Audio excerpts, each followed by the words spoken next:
नमस्कार. महाराष्ट्रात म्हणजे समजा मुंबई पुण्यात तुम्हाला टॅक्सी किंवा रिक्षा चालवायची असेल तर आता मराठी भाषा येणं कंपल्सरी होणार आहे का? हो, एका नवीन सरकारी नियमामुळे ना हा प्रश्न एकदम चर्चेत आलाय. चला तर मग हा नेमका नियम काय आहे आणि याच्या मागे विचार काय आहे हे आपण एकदम सोप्या भाषेत समजून घेऊया. जरा विचार करा की गाडी चालवण्याचा परवाना म्हणजे लायसन्स मिळवण्यासाठी भाषेची परीक्षा द्यावी लागेल. हाच तो प्रश्न आहे जो या नवीन पॉलिसीच्या अगदी केंद्रस्थानी आहे आणि याचमुळे एक मोठी चर्चा सुरू झाली आहे. तर मग सगळ्यात आधी आपण हे बघूया की हा नवीन नियम नक्की आहे तरी काय आणि तो कोणाकोणाला लागू होणार आहे. अगदी सरळ आणि स्पष्ट सांगायचं तर 1 मे पासून हा नियम लागू होतोय. यानुसार राज्यातल्या टॅक्सी आणि रिक्षा चालकांना जर आपलं लायसन्स म्हणजे परवाना टिकून ठेवायचा असेल तर त्यांना मराठी भाषा लिहिता आणि वाचता येणं अत्यंत आवश्यक आहे. तर बघा, या नियमाचे 3 मुख्य भाग आहेत. 1. हा नियम फक्त टॅक्सी आणि ऑटो रिक्षा परवानाधारकांसाठी आहे. 2. त्यांची मराठी वाचण्याची आणि लिहिण्याची क्षमता तपासली जाईल. आणि 3. सगळ्यात महत्त्वाचं, जे कोणी या टेस्टमध्ये पास नाही होणार त्यांचा परवाना थेट रद्द केला जाईल. ठीक आहे, नियम तर आपण समजून घेतला, पण या नियमाच्या मागे सरकार किंवा जे याचं समर्थन करतायत त्यांचा नक्की विचार काय आहे? चला, या नियमामागची जी मूळ भूमिका आहे ना त्यावर एक नजर टाकूया. या भूमिकेचा सगळा सार खरं तर या एकाच वाक्यात आहे.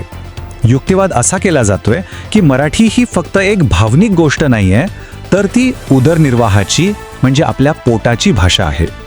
आणि विचार असा आहे की जी भाषा आपलं पोट भरतेय ती आपल्याला लिहिता वाचता तर आलीच पाहिजे, नाही का?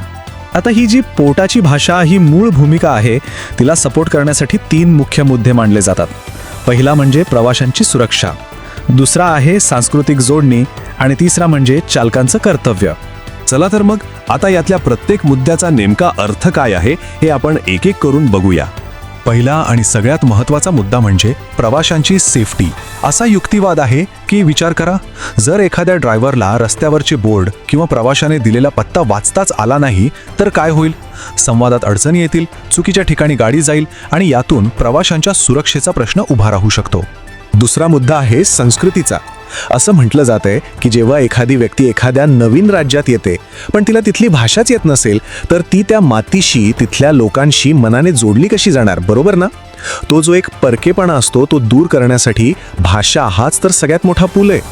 आणि तिसरा मुद्दा येतो कर्तव्याचा. इथे असं सांगितलं जातं की ज्या शहरात आपण कमावतो, खातो, राहतो तिथली भाषा शिकणं हा काही ऑप्शन नाहीये, तर ते आपलं एक कर्तव्य आहे, एक जबाबदारी आहे. अगदी सोपं आहे. हे स्पष्ट दिसतं की भाषेबद्दलचा हा आग्रह काही फक्त महाराष्ट्रापुरता मर्यादित नाहीये. या सगळ्या चर्चेच्या शेवटी आपलं सोर्स एका खूप गंभीर मुद्द्याकडे आपलं लक्ष वेधतं. तो मुद्दा म्हणजे या सगळ्या आग्रहामागे मराठी भाषेच्या भविष्याची चिंता दडलेली आहे. आणि इथे एक गोष्ट अगदी स्पष्ट केली जाते की स्थानिक भाषेचा आग्रह धरणं म्हणजे दुसऱ्या कोणत्या भाषेचा द्वेष करणं नाही, अजिबात नाही. तर तो आपल्या संस्कृतीचा, आपल्या ओळखीचा आणि आपल्या हक्काचा सन्मान करणं आहे, हा यामागचा विचार आहे. आणि हा या विश्लेषणातला कदाचित सगळ्यात महत्त्वाचा मुद्दा आहे. सोर्समध्ये एक भीती व्यक्त केली गेली आहे की जर आज आपण आपल्या मराठी भाषेसाठी हा आग्रह धरला नाही तर उद्या ही भाषा फक्त इतिहासाच्या पुस्तकात वाचायला मिळेल. आणि असं होऊ नये यासाठी आजच पावलं उचलणं गरजेचं आहे. तर मग या संपूर्ण माहितीनंतर एक महत्त्वाचा प्रश्न उरतोच. मुंबईसारख्या ग्लोबल महानगरात जिथे जगभरातून लोक येतात, काम करतात, राहतात, तिथे त्या शहराच्या स्थानिक भाषेची नेमकी भूमिका काय असायला हवी यावर नक्कीच विचार व्हायला हवा.